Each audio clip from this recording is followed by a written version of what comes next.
Welcome to the Entrepreneur Experiment. I'm Gary Fox, and this week we pick our rising star for season 8. Each season I put my money where my mouth is and I pick an entrepreneur and company I think are on the cusp of greatness. This season's entrepreneur is, drumroll please, Kevin Murphy, the founder and CEO of 2GoCup.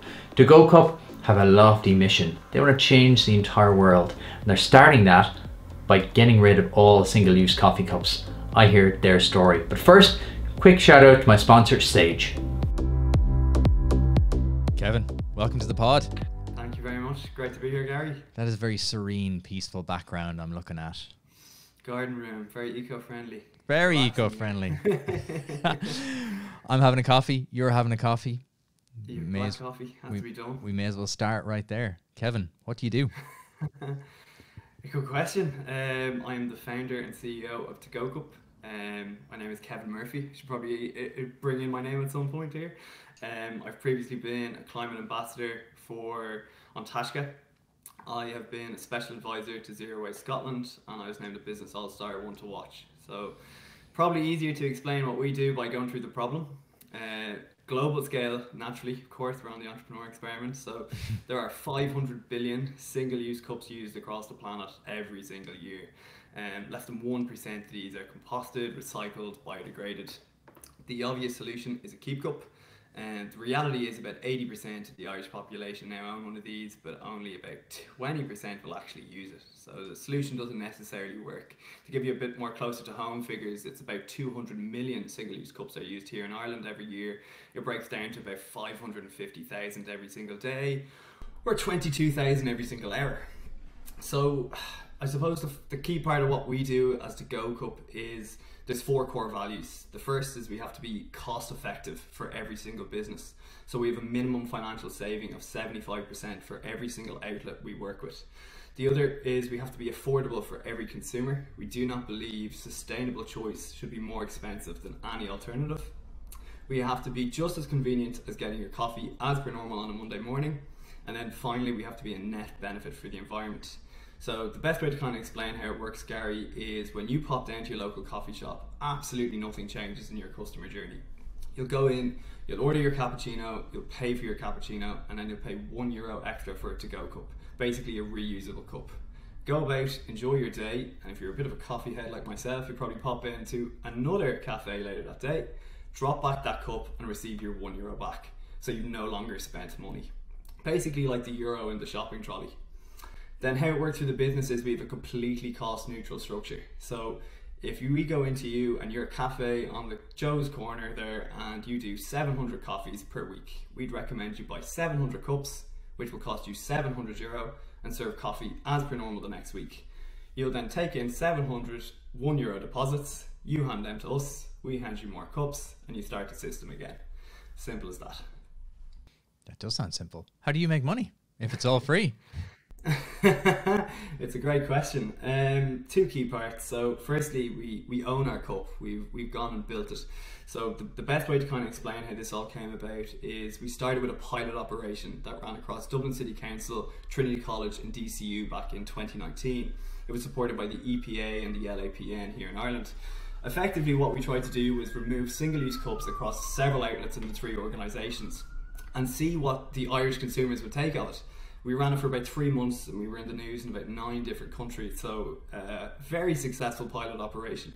We took all this information and decided we'll take it to the guys who'd originally built the Starbucks cup, manufactured our cup ourselves, and then kind of brought it back to Ireland based on what everyone had told us they'd want. So we sell it and make a markup on that. And then equally, we have a subscription model per outlet. So this is where we make our money essentially. It's €1 per day per outlet. So if you're one coffee shop, your total cost for the year is $365. If you're a hospital, say we have St. James's, they have 3 outlets, it's 3 subscriptions, 365 by 3. And as simple as that. Okay, that makes sense. I get it. Easy start. That makes sense. Yeah, look, that's the shortest pod I think we'll ever do. So that all makes sense, right? How did this come about though? Like it seems like such an obvious solution now, and I've seen 2GoCups all over the place, and I never really fully understood what they were. But now when you explain it, it seems so obvious. But how did this all get started? How did you kind of look beyond the kind of reusable cups you already have? Yeah, it's a cool question. So, like, I'm 26 years old, so I actually started the company when I was in my internship year in DCU. I studied marketing, innovation, and technology. And essentially, how it came about was a girl beside me in our internship spilled boiling water all over herself. Terrible way to start how this all came about. And I started kind of evaluating actually, like, these paper cups are all over an office where everyone could just use a mug to begin with. And then, you know, you're walking through town in Dublin City every day and you can't not see them then. You're kind of just so hooked into it. So I started kind of going, okay, what are the alternatives here? So even just swapping to like a reusable cup for the office and keeping one extra for clients coming in and so forth would save the company several €1,000 across their entire organization. And then I kind of fell into doing that, and inevitably I was approached by the director of sustainability in DCU, who was looking to create a deposit and return system, the first here in the country.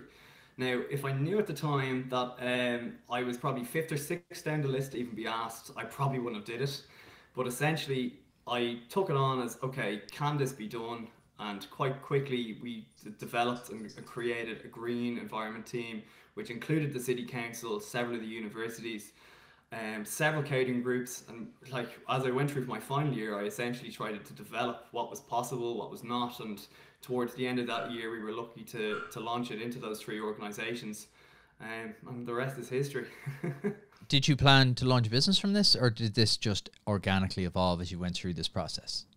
Good question. I don't think so. I never really. I expected I'd set out to build a company. Did I expect to be doing it for my final year and it to be growing 4 years later? Probably not. I think I had the expectation that I could just solve something for a business, and then I realized that could be a universal solution.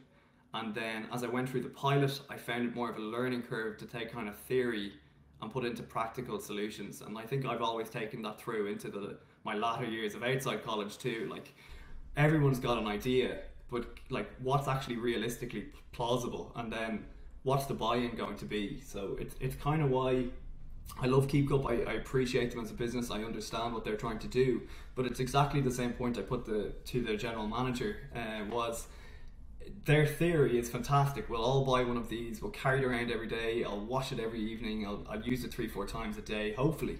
But the reality is, society's lazy, and convenience will always trump that. So although we have to change perspectives, we really probably don't have the time from the environmental standpoint. So it's about making solutions that are quicker and easily adaptive, and hopefully nationwide. I love that, because so many businesses and business ideas are based on the premise that we're these ideal creatures. We're these rational, ethical, we're so we've planned ahead. I love the fact that you've used the human psychology element of things, going, well, no, humans are lazy by nature. We all are. Like, as much as we like to say we're not, and virtue signal and go, oh, I'm just the most organized person in the world, we're not. I love that you've baked that in. A question occurred to me there while you were chatting about that. So many great projects are done in universities, and I've seen them. I've seen this firsthand. Why do so few make the leap to commercialization? I think it is a different bubble in a university. I think, for example, there's demographics that suit in that kind of area. There's equally, it's a suitable bubble for you to test theory that's in a safety net. The reality is, when you put something out on the main street, it's a very different, I'm not going to say hostile environment, but it's a culture of negative first and positive second, regardless of what the project's actually trying to do. So even with our pilot, we were very, very lucky to have it in 2 universities that really wanted to push the boundaries of like getting a coffee, like as simple as that. Like, it was never going to stop there from their side of things. It was, can we move on to change how you'll get your food? Can we move on to change how you'll move around campus? Can we create like a rental system that then becomes ingrained in like 30,000-40,000 people, that then when they're out there doing other things, you can see how rental car like GoCar, or like e-scooters, which is of course mobility, that's growing day by day. So I think those kind of environments suit the safety net. Taking them outside of that, it gets a very different game in my experience anyway. Yeah, I've often wondered that, and I've never been able to kind of get to the solution of it, because you see so many great projects and you see so much funds are diverted that way, and then so few are able to make that leap across to commercialization. So I love when I see a project like yourself kind of go from a college project straight out into the world and retain the benefits and retain the great traits of what made it so good as a project in college. So go back to the start and tell me, so you briefly alluded to it there, you were in college, and then when you left college, what was the choice here? Was it no choice, as in like, oh, this is such an obvious thing, I'm definitely going to do it? Or was it like, oh, I'm going to play with this a little bit more? What was it? I think I had made it my baby at that stage in its own right. Like, I had 10 months realistically behind me of even seeing how our system could go everywhere. Like how, like, our competitor isn't the Keep Cup, it's the paper cup, it's the waste levels, it's the absolute call for like government policy. So I think at that stage, like, we launched and I was in the middle of my final year exams. So our launch day was actually down in Dublin City Council. We had the presidents of both universities, the CEO of the council itself, several politicians and so forth. And I to be honest, I arrived on time and we were so early, I decided I'd go get a coffee because I didn't want to be first in the door. I had actually no indication of this is a big deal. So I was like, oh God, I'm bang on here. I better walk in there, grab a coffee and take 20 minutes or so. I walked in the door to about 30 heads staring at me like, where have you been? And I suppose I then did that, like, I hear people speaking about me who I've never met in my life. I kind of had, okay, like, this is a fascinating, like, space to be in, that, like, we're talking about a solution that we thought was maybe going to get some news and so forth, but like nothing what we had. Like the Boston Globe, the UK Times, the Irish Times came out to photograph the whole day itself. The Journal covered it with a video. Like, I think I then had to then step away from that and go back to a 2 to 4 p.m. exam. And all I was thinking about was how absolutely bonkers this is. And then I think 3 days later, I was on a flight to Germany to investigate reverse vending machines. So I'd say I indirectly or subconsciously knew what my choice was. But of course, when you're sitting down and you're going, the risks that involves, the reality of pilot versus like national acceptance is going to be very different, and international acceptance is going to be even harder. But like nothing really excited me, and that's what probably comes back to, like, you know, a corporate job that wasn't really thrilling me. And then, like, you know, another startup, I probably knew I'd want the hands on the wheel in some capacity. So I kind of already got a good head start, if I'm honest though, because if the pilot didn't work and that went to crap, then I probably wouldn't have been sitting here at all. I probably would have went, that was a nice project and it's a nice dot on the CV, but I got lucky, I guess. So when you left college, you had decided, okay, you're going to pursue this in some level. Where do you start with something like that? Because you'd had it as a project and it was in your head as a project. How do you then make that a business? What was your first step? Well, I was very lucky, in fairness. Like my dad is an entrepreneur, and having a close family member in any capacity is extremely helpful, especially when you're that age. You're kind of like, there's no textbook for, oh yeah, where to begin isn't really taught at any level of the education system. So I got kind of lucky in the sense of he could talk me through like the setting up process and so forth. I'd equally kind of got some mileage under my belt one way or the other, because when I kind of created that project in my internship, the first thing I kind of did was, well, what's viable outside that, in the sense of providing cups to other businesses. And I was very lucky that like one of my first actual customers was Opel. So I kind of learned pretty quickly that like what these big guys are looking for, and then equally like what's possible after that. So when the pilot kind of came and went as far as the launch, we had maybe 9 or 10 very large organizations and coffee groups looking to get involved, regardless of the success or not, which was the big thing I kept emphasizing, was we were still looking to see if this will fully work across even 12 weeks, never mind 12 years. So my dad was very good at keeping me level-headed, without doubt. There's several entrepreneurs in my family, which again adds to the excitement around it. I'm kind of been always in that atmosphere or culture of, you know, if you have an idea or you have something that you think it's viable and someone will buy it, then why aren't you doing it? And that's just been where the mindset was. And then as far as setting up, like, you know, it's the same as anyone this day and age. You can do it with a phone, but like typically a laptop register as a business, and then everything else is up to you to figure out. So yeah, it's been interesting, and I'd be lying if I said I wasn't still figuring it out every single day, but I kind of got a good head start in the sense of the registering, the expectations, the kind of, you know, watching finances, understanding margins, all of that came really clear to me in like the first couple of days essentially, because this is something I wanted to do, but what's involved is now a very different animal than just, oh, hearing, you know, someone's doing it that you know, and oh, it's going great, and the t-shirts are selling fantastic, and then you realize they're making a loss on it, and you're like, huh. So yeah. I find it interesting your dad is an entrepreneur, that people are always like, oh, what are the patterns, or what do you see from entrepreneurs? You've talked to so many. Generally there's someone in their orbit. Doesn't have to be a direct family member, but it's an uncle or a friend of the family or someone. They've seen them do it. There's definitely something to that. There's definitely something seeing an entrepreneur in action. And also I think what you talked about there, the mindset of like, well, if you have an idea and someone will pay you money for it, why wouldn't you do it? The direct line So thinking. why not? Yeah, and I think that's so interesting to see that in action. And it's the one thing I see over and over and over again. It's just that, yeah, of course. And I think it's interesting when you look at sports as well. You see so many sports families have that trait of, oh, well, my dad was a professional rugby player, and then I was a professional rugby player, my son. It's fascinating. There's definitely something, there's a really, really interesting case study in that. Monkey see, monkey do is kind of always the way I looked at it, you know? I think so. I think it comes down to we are that basic. You're seeing them out of hours. Yeah, it's the out of hours is what I call it. Like if you're watching people when they're not doing the thing, you know, and then you're seeing how they act and how they approach problems, and they're just sitting at the table trying to figure it out and stuff like that, like you indirectly just become part of that one way or the other.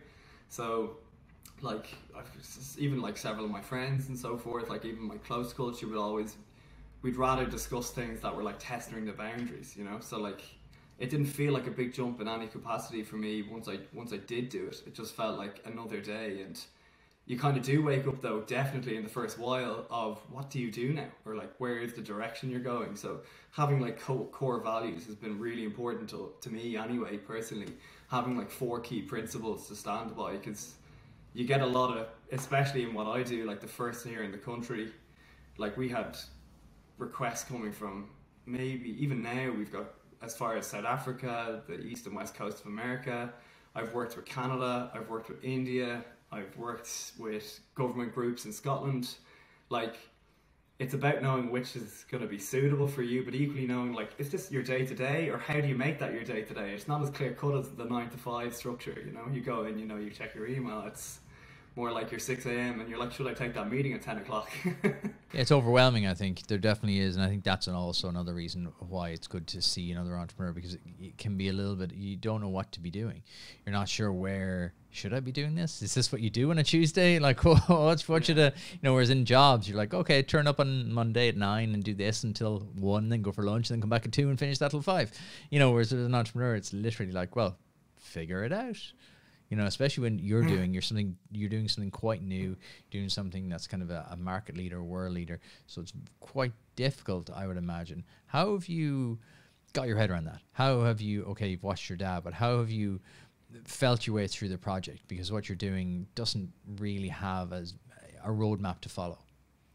Yeah, I tell you, it's even more applicable as a discussion here, because the startup culture and ecosystem in Ireland is so tech orientated.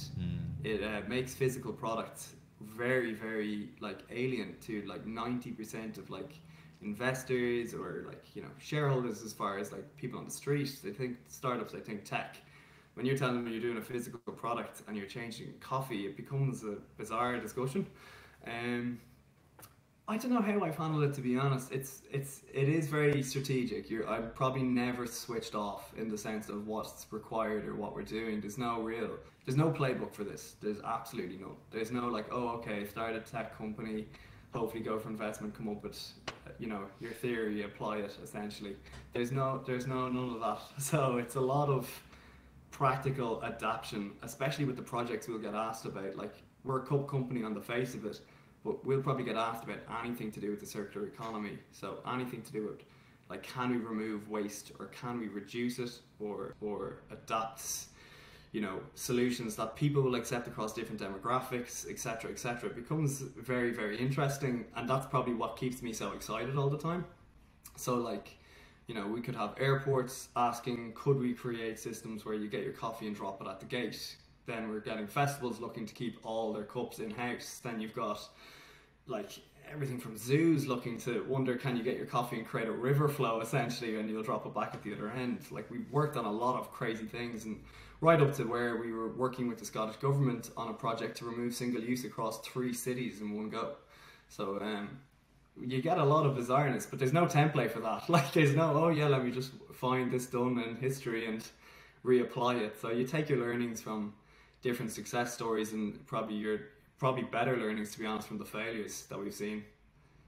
Where you seem to be getting exposed to a lot of offers and opportunities, where do you think they're coming from, considering you're still a relatively young company? I don't know.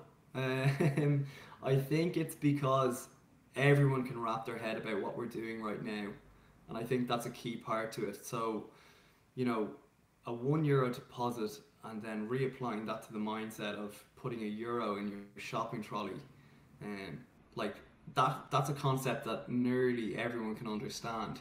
Equally, what we call paper cups is branded litter now, and equally that's been matched with the latte levy kind of coming in. That's a tax on these paper cups. So it's a real symbolic piece of waste, essentially, hopefully anyway, going forward. So I think when people think, oh, we could get rid of this, and then they're like, oh, there's a company that do that. And then I think the next part of that kind of discussion is, oh, could they do this? So, like, we'll get a lot of requests around, like, bowls or containers or pizza boxes, reverse vending machines to take them back, etc., etc. It's because I think our solution is so universal, and our core values is to keep it that way, that people think we could probably do more inside it. So it's a mix of what we've done in the past, and maybe always being open to hearing what you'd like us to do. And, you know, we don't charge consultancy fees, but we'll go off and have a think tank for several days on if it's possible or not, because it's just the culture that I've always liked. Like, nothing is a no until it's not possible. So keeping that even now it makes it much easier than to like allow yourself other opportunities to come your way, and it's very, very good. How do you stay focused though? Because as a young company, it's like that famous quote. I think it might have been Henry Ford. I might be misattributing, but if I'd asked people what they wanted, they would have said faster horses, not cars. So how do you? It's a great quote. How do you not fall into the faster horses trap? How do you stay true to what you're doing, but not get pulled off in 100 different directions? Yeah, it comes down to the very beginning, to be honest, and it's a small story in its own self, but basically, and I'll actually name them because they're fantastic. It's a Nick's Coffee here in Ranelagh. They have another cafe in Wicklow. I'll give them a shout out because they're trying to do a lot of cool things out there. And when I was starting off, I was selling just reusable cups that could be branded at a much more affordable price. Like, this is right after kind of finding out that we could do this more effectively than Keep Cup. And he really, really supported me in getting them in and trying to like promote selling them and stuff like that. And like that kind of came to mind. And as the pilot launched, we had a very large coffee group come along and ask to sponsor us. And it's a hard thing to turn down. And you know, it was irrelevant to how the success was actually going at that stage. It was just there was such hype around what we were doing, and they just didn't want to be second effectively to this. So I thought about it, and it probably would have financially set us up as a company for several years. It would have been a real benefit to those kind of groups that are involved with them. But I just kept thinking about Nick. I kept thinking about that, and the key part about that sponsorship was they'd get their name. And I thought, if we put their name on it, nobody outside of that will get this opportunity. And the difference is the financial saving we'll offer Nick for him taking a punt on me a couple of months earlier would be tenfold the value of what this coffee group would get. And I think that was my first no. So from that, everything else becomes a little easier to say no to be honest. And And that's kind of been just the mindset around it. Like, if you can say no to that, what can't you say no to? So it's also about, like, we'd be pretty straightforward as a company. We don't hide away from transparency. If we do not think it's possible, we'll tell you. Or if we don't think we're the right group for it, we'll tell you that too. So it's a bit of managing all of those kind of expectations, and it is a lot, no questions asked. But saying no to the biggest group makes all the other smaller groups easier to decline. And then, to be honest, that stood to us now. Like, you know, pandemic or not, we had a tough ride around then, especially with touching things that were reusable. I look at the other side of this now, and we've 90 plus businesses live at the moment. We have a waiting list of 90 independent businesses just here in Ireland, probably several internationally. We've got a project with Galway City Council, which will be the first in Europe ever. Then we've got 2 or 3 other projects, which are including the biggest festival in the country and probably the biggest airport potentially going live. So you say no to some things, but you end up on the other end of it feeling pretty happy. Okay, so it's a yes until it's a hard no. Exactly okay. that. It's good because I think that's, as early stage entrepreneurs, that's hard, right? You do say yes to everything, but I think the key is, like you just said there, the key is to know when no will have a longer term benefit, because if you just keep saying yes and yes and yes, well, you've boxed yourself in. You've cost yourself either time or money or opportunities. So I love that. What's been the biggest difficulty you've come across so far? Am I allowed to say capital? Is that allowed? It's absolutely allowed. If it's the answer, it's always allowed. Everything's allowed here. I wouldn't I wouldn't be a startup if I didn't say it's capital. And I think that's fair to 99.9% anywhere here in the country, if not Europe, and probably further afield anyway. Like, what we're doing is very different, but you can wrap your head around it really quickly, which kind of takes the excitement out of it.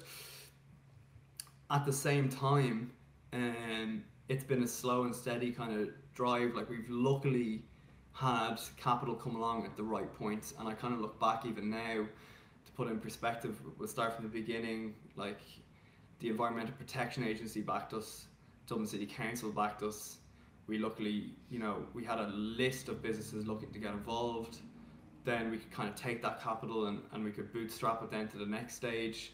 We had some investors then come in at that point, and now we've just finished an investment round with some of the biggest names probably in hospitality in the country, if not further. So we've been really, really lucky that it probably happened at that time when it did. However, when I look back, the stress is insane, especially when you've got people knocking on the door to get involved with you, and then you're turning to investors, and it's counterintuitive, you know. So like, it's all these businesses want to get involved, and then they're like, well, why do you need me? And you're like, because we need to do this business with them. And it becomes an awkward conversation because there's no excitement in it then per se, going, oh, like, we think we'll get these. So that's been a difficult one, especially product based here in Ireland. Like, funds just don't facilitate that discussion in any capacity. So you're looking at angels, you're looking internationally, and we are a company that like to go slow and steady. We like to make sure things work properly before we move on, and that gets difficult too than just going, oh, we'll do 500 right now and good luck,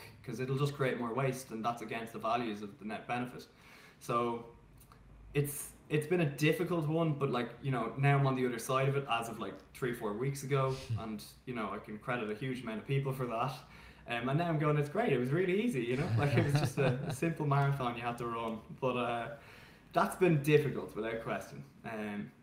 Second probably is core values, as I kind of explained, like the declines, like saying no to different things becomes like, God, will I regret that? And if you're not doubting yourself even a little, like, are you really in it properly? Because, you know, you're going, God, if I did that though, how insane would that be? So those probably two are definitely neck and neck. And then the other one is like it is, you're out, like, you know, coffee's so out there, but like coffee cups and changing how you drink a coffee, like everyone does it. Like, you know, 99% of us here in the country drink a hot beverage. So like, you're in everyone's hand one way or the other. So therefore that means that everyone's got an opinion, which makes it immensely difficult to kind of shred that down to what's required and what's good info and what's bad info and what's good data. Like, you know, we had 40,000 different consumer points for our pilot, and we built a cup off that. we're 2 years in and we're now at our next stage of a product, which is class. And I look back into 2 years and we had loads of people saying different things, you know, like the general 80% is class, but then you're always focusing on the other 20, you know, like, oh, I didn't like this, or I wish it was this size, or the lid, oh, what about wet weather? And you think you've thought about all those different things, and then someone comes along who's just seen it for 30 seconds and they've just shredded your dreams in half, and you're like, God damn it. So it's human nature, isn't it, though? My background is in product. Yeah, it is, exactly. You get 100 compliments and you get one negative. Like our culture is just not built for it, you know, like we love negative. We thrive on it. So it makes it fascinating though when you bring someone to something and they're like, oh, I just don't know about it, you know. Like I remember going into a tiny old tea room, I think it was in Sligo, and it was a pensioner age woman who just said, I just don't think it's thought through, and she didn't know it was me. Ouch. And I was like, oh, and you know, like I still remember that, like you're like, oh damn it, like have I not, and you're doubting it. And then so you have to kind of, I just think if you don't have core values at this stage, especially early on, like we're only 3.5 years, if you're not holding them into what you're doing, then you're going to sell out at a point where you don't want to, and you'll regret it inevitably, in my opinion. So I just try to stick to what I know at every point, from handling supply chain to product innovation to taking on different customers to expectations that begin with, and so on. So yeah, it's the mentality. Just be thicker skinned, simple. What? You've worked with a lot of large organizations, both government bodies and non-government bodies. What are your tips for entrepreneurs who are trying to work with larger bodies? Because it seems to be a roadblock a lot of entrepreneurs stumble with or fall at, is that they can't get through the machine, they can't break through the bureaucracy. What are your tips for working with large organizations and government bodies? Patience, I think, would be a big one. I think, you know, when you're a startup or a small business or effectively an SME, you know, you're ready to move quick, and you know, sometimes it's really required for you to do that. But there's the reason why they are a machine is there's a lot of moving cogs, and it requires a lot of bureaucracy, which is quite simply, it's a pain in the ass. So if you don't go into it with the immediate understanding this is going to be slower than you hoped, you'll be let down. I think after that it's about connecting with the human side of what they're trying to do. So, you know, I've worked with 8 or 9 different councils here in Ireland at the lower end of government, I suppose, and you know, like some people in there really do genuinely care. Like they're in this project for the impact it'll have. And then when you get a bit bigger and it's a bit taller and you're dealing with like Zero Waste Scotland and so forth, you know, their mentality is to make change, and how can they force change essentially. So remembering that when they're coming back to you with 100 different pieces of paperwork or questions you would deem silly and so forth, it's actually just them ticking off their boxes and getting in the door. It's not really about, it's just like anything else, it's about finding the right person. Luckily in this, like, you know, after year 1 we kind of had a lot of them coming our way, which was very, very beneficial, because we can kind of then work with who had the best intentions essentially, or what was the project itself. Like this, the Galway City Council project, which will be again first in Europe, like we started these discussions back in June, July. It's now coming to fruition. So although everyone might have been ready in September, there's a process here. So just going in and knowing that is a really good first step, and then finding the right people if you're coming at it from, you know, a cold lead essentially. It's just about like, okay, well, what department should I talk to, and treating it in that sense, like, okay, I've got a solution here that'll affect waste levels, I should talk to someone in waste. Or, you know, I've got something that'll speed up the paperwork process in finance, talk directly to finance. Don't, dear sir, madam, put it to a phone call and find out who is actually the John you need to talk to, or the Margaret who's got the info. And taking it from there will make it much easier, because a lot of these people talk anyway. They might not all like each other, but a lot of the different government bodies will definitely discuss it regularly. So if you've got something that might suit them and they worked previously in another government department or another government body, like, they'll have someone you should move to, and that's where the lead then progresses, and that's where you have something then. It's a really good answer. I think patience is the key, isn't it? As a startup, we kind of forget that. It's all about, oh, hustle and grind and push harder and push harder. Sometimes it is just having patience and just chipping away and chipping away and chipping away. I loved your point there on Dear John, Dear Susan, Dear Sarah. Knowing your audience is critical. Like, too many people blast out Dear Sir Madams and then just wonder why they're not getting replies. Of course you're not, because they've got 100 of them this week alone. You're not making them feel special. They're not getting the love. You sound like a busy dude. How do you balance all this? How do you plan, say, bring me through, say, your week, your fortnight, your month. How do you plan it, and then how do you make it happen? Okay. Great support systems and networks. I'm really, really lucky to have a phone with a lot of great friends inside there, and like, you know, my girlfriend's extremely understanding since she's head of marketing, so shout out to Kellyanne Brennan. Equally to Philip Hall and Stephanie Stewart, they're the key members of this.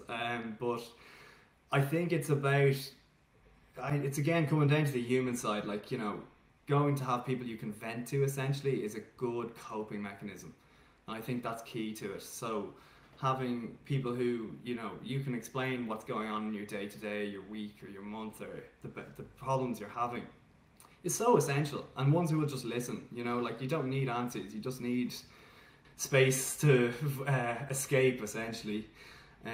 Other than that, like, you know, I think the big thing about me is, and it would probably be said regularly, is I won't ever get a chance to switch off, and I've kind of accepted that in myself. You know, that's kind of just my own reality, and I kind of am really comfortable in that reality, that I will probably be on 99% of the time. And even when I'm out chilling or exercising or anything like that, I'll probably subconsciously be working on something.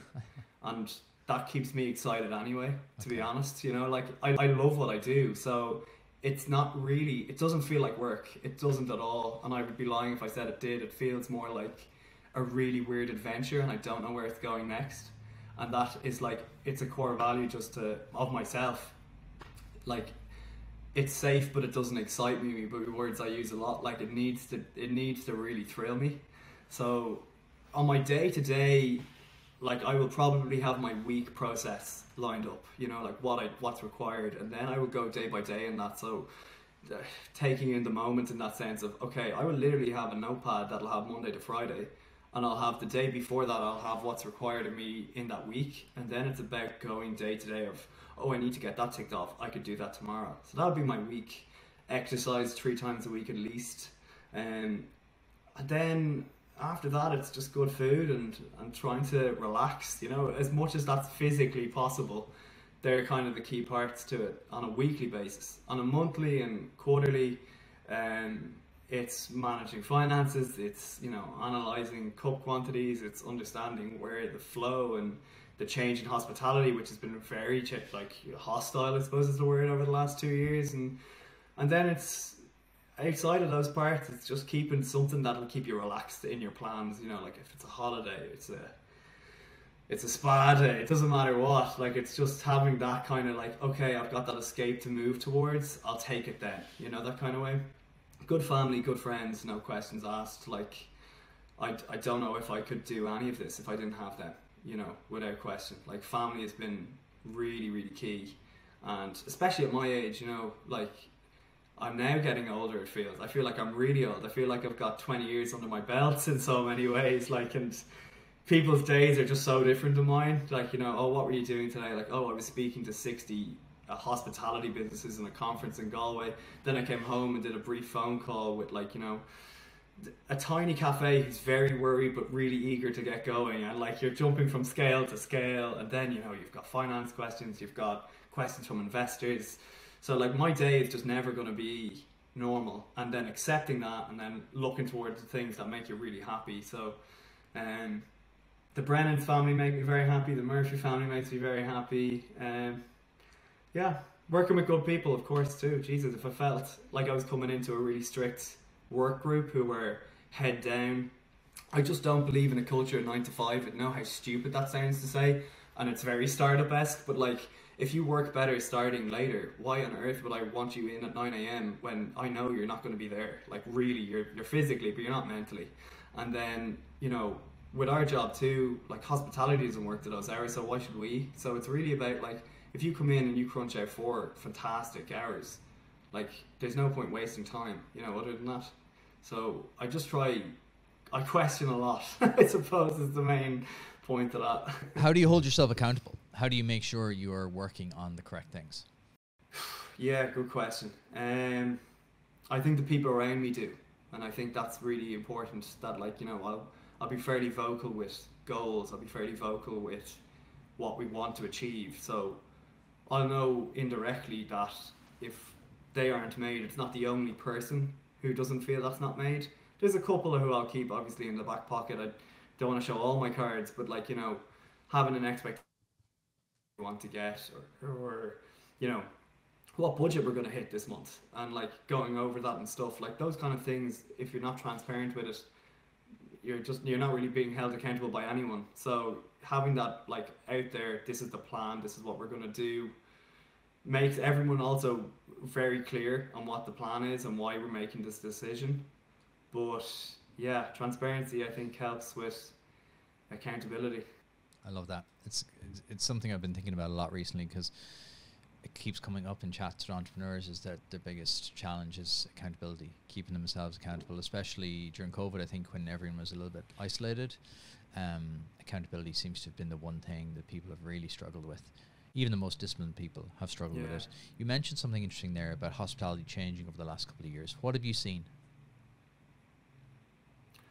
Oh, loads. God, when we did the pilot, we were like, people knew Keep Cup and they should stock them on the shelf, and that was kind of that began and ended there. And then after that, it kind of shifted towards single use being really questioned. So I was flown to a conference with the Scottish government where I debated Keep Cup and a Scottish member of Parliament and Hubbub, a non-profit, and the discussion was around the symbolism of the paper cup.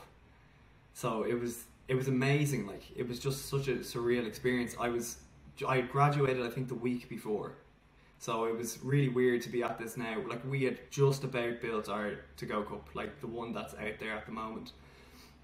And I remember, like, we were getting on great with Keep Cup. We went up on that stage. There was 600 people in the room, a whole press team lined up at the very beginning. I'm getting mic'd up. I was going, my God, what the hell is going on? I remember that, like, they had a clip of Boris Johnson being handed a paper cup, and then an advisor walking by and taking it out of his hand because he couldn't be seen with it.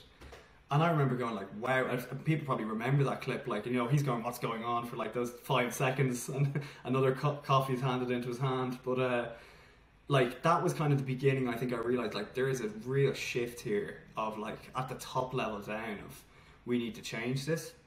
And then over that kind of period of time, we had, like, it was a struggle. Like, I was really lucky. Like, one of my best friends came on as biz dev manager, and he really kind of, like, helped me flourish in the sense of, like, how do we get cafes signed up? Like, there's no process here. Like, what quantity do we recommend? Like, you know, how many are they going to need? What's the return rate, etc.? Like, all these different things we had to kind of analyze and match what's happening in the industry.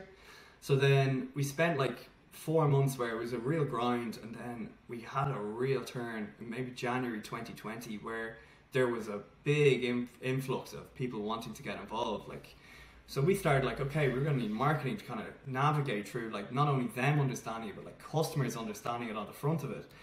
And we had 2-3 fantastic months before the pandemic hit. And, you know, like, I make the joke regularly, like, we became essentially a call center from March onwards. Like, everyone just rang us and thought, like, we would have, like, the health standards for the pandemic. You know, we were like, we're learning it as the news goes too. Like, we're watching Leo Varadkar's speech. So I look back and, you know, that was a big learning curve. Like, 80% of our business dropped off the planet, you know, like, really quickly. And that was like, okay, what are we going to do here?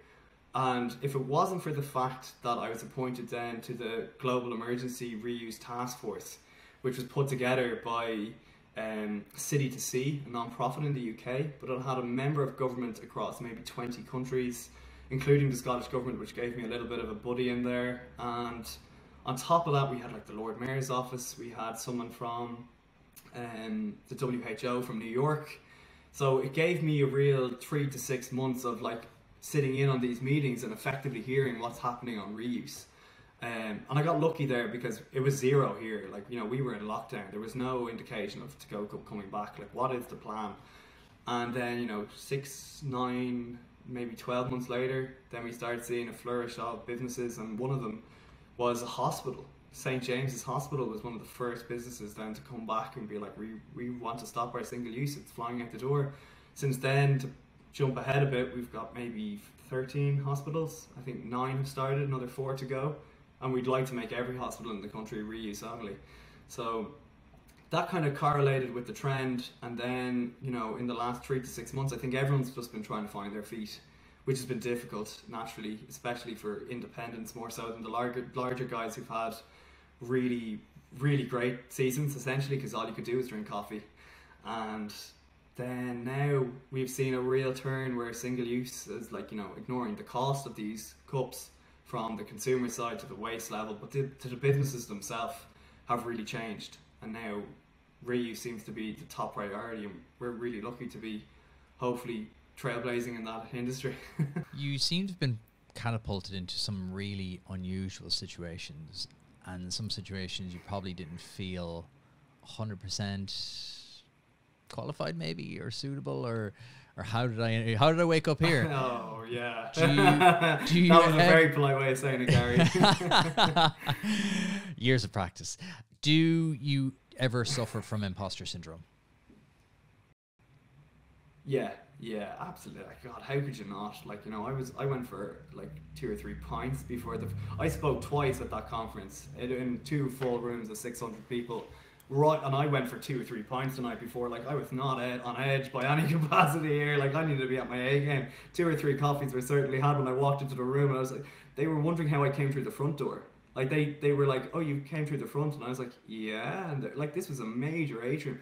They were like, yeah, you could just come around the back, and I was like, okay. I didn't realize I was in main hall, stage 1, essentially, which was not briefed on me, of course. Like, don't tell them at all what's going on. I just thought I was coming over to discuss coffee with Keep Cup and us. So it was a surreal moment when I look back. And equally, I've been to China, where we manufacture. I've been to our factory floor. You know, I didn't have any experience, and you know, what am I looking for here? Like, what's the plan? I've analysing our supply chain at 23 years old, you know, like with no history or academic background in supply chain, and working with guys who, you know, provide plastic to Hershey's US, like not just a part of it, Hershey's as a whole. So I was catapulted into loads of crazy situations over the last 3.5 years. I think I just need to know what I'm doing. And equally, to be honest, I'd be lying if I said it doesn't come up that I could be 20 years younger than everyone in the room, in a lot of rooms. So like, from a corporate level, it gets very interesting. So I think it's just sticking to your guns, knowing what you are. And, you know, even if you're on the front of it going, oh my God, like, just remember leveling yourself off and going, look, you know what you can do and what's possible and why you've done it. So every decision I tried to make, especially early on, had to be data driven. Like, even the cup being built was based on info. It wasn't just, oh, what I'd love to see. It was based on all these other people telling me what they wanted. So I was just trying to feed that into what's expected. So that meant then when I stood up in front of anyone, or there was questions on it, it made it a lot easier to go through that kind of imposter syndrome. And if you're not confident as the CEO, well, how can you ask to be confident too? So that's been a big part of it, without question. If you went back, if you're chatting to Kevin from a couple of years ago, is there one thing or even a couple of things you'd be like, here's the things to look out for, here's what I would do differently? Yeah, you make mistakes along the way. I don't know if I'd look back and say do it differently. There's definitely things like I wish I strategized knowing what I knew a little bit later. Like, you know, like just an inch more info. But like, I'm a slow decision maker in its own right, you know? Like, I won't jump the gun really quickly on things because I won't have all the facts mostly, and I try to think through as much of it as I can when I'm switched off. So, like, I don't know if I look back and say anything was done differently. Like, I kind of fell into it around 21, 22, and all I just wanted to do then, which is probably the same now, is just solve something. Like, if I could just solve it, and like that gets me really excited if I could solve a problem, like small or big, it doesn't really matter. So like I'll take that into, you know, whatever happens with 2GoCup or whatever happens after. I think my mindset would probably be that. If I'd go back and change any decision I've made, I don't think so. It's all got me here, and I'm pretty happy here. I love that if I answer. wasn't, I'm screwed. So that's a great answer. yeah, No, it's true. Like like it's you don't know what you don't know, right? Sometimes you just have to do these Yeah, things to yeah. figure it out. And you couldn't, even if you told Kevin, he'd be like, "Yeah, sure, future Kevin, I'll definitely do that." Not. So like it's sometimes you just have to figure out. You just have to do the thing. What is the goal, Kevin? What is the big? I need to get some clips for 5 and 10 years time when this is a massive success. What's the goal? I want to get some Gary Vee style clips. I need to start thinking ahead when you're a billionaire. What's the goal for 2GoCup? I think it is to just have it. There's several now. The first one will be that when I want to walk into a coffee shop one day and ask for it in a paper cup, and I want them to be confused. I think that would be an ultimate goal.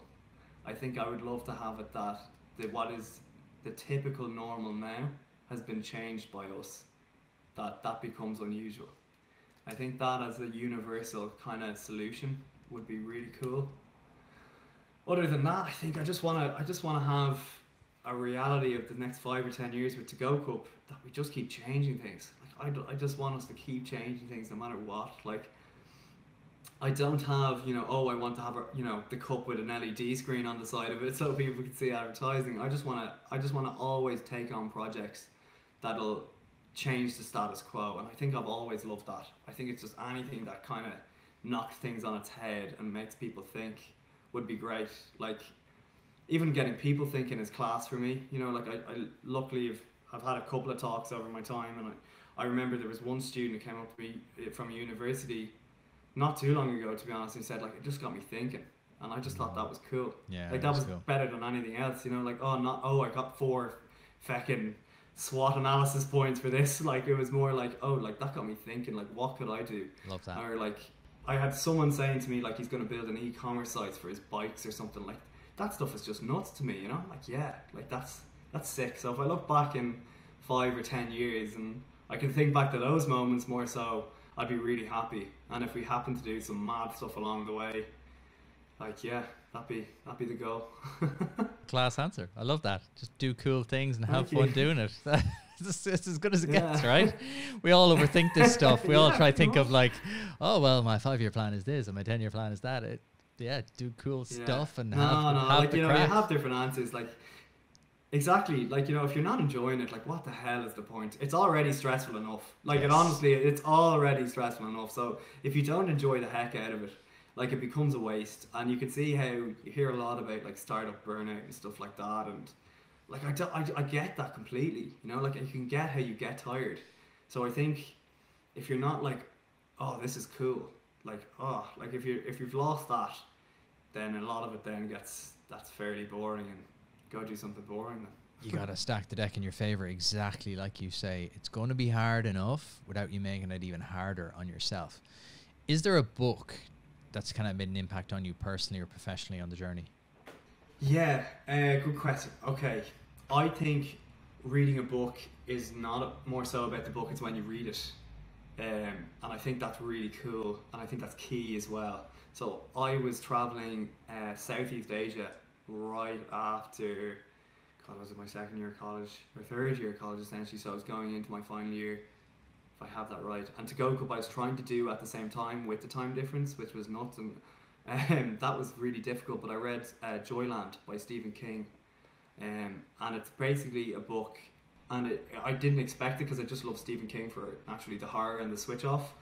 And basically it's a story of a young guy kind of coming of age. Effectively he left college and went to work in a circus at this kind of town out of nowhere, and the whole backstory is, oh, there's a ghost there, but it's irrelevant. It's more like this guy just being like, I just did something mad and I kind of found myself doing it. And I thought that was really good because I was like traveling and taking in what I want to do with 2GoCup, and everything was taken off and all those things. So that was a really good time to read it. And then the other one is How Bad Do You Want It by Matt Fitzgerald. I don't know if that's come up before. No, neither of getting those very have. popular. Really? Oh, cool. Okay. And this is basically a collection of stories from a journalist who covers a huge amount of ultra sports, essentially. And instead of telling the stereotypical, oh, he trained really hard and, you know, he ran this unreal race and he beat the world record and stuff like that, it also tells you the background of like, yeah, so you didn't know that he went on an absolute drinking bender for 4 days before the race and still trumped the record. Or, you know, he just got told his wife has got cancer just before he went out and ran. And it was How Bad Do You Want It is kind of the universal taking he's had over 20 years of talking to these guys off the record, and just the like, yeah, like, oh, you thought this was easy just because, you know, I trained really hard, and you thought that was the hard part. It was like, no, like personal circumstances were tenfold a pain in the ass at the time.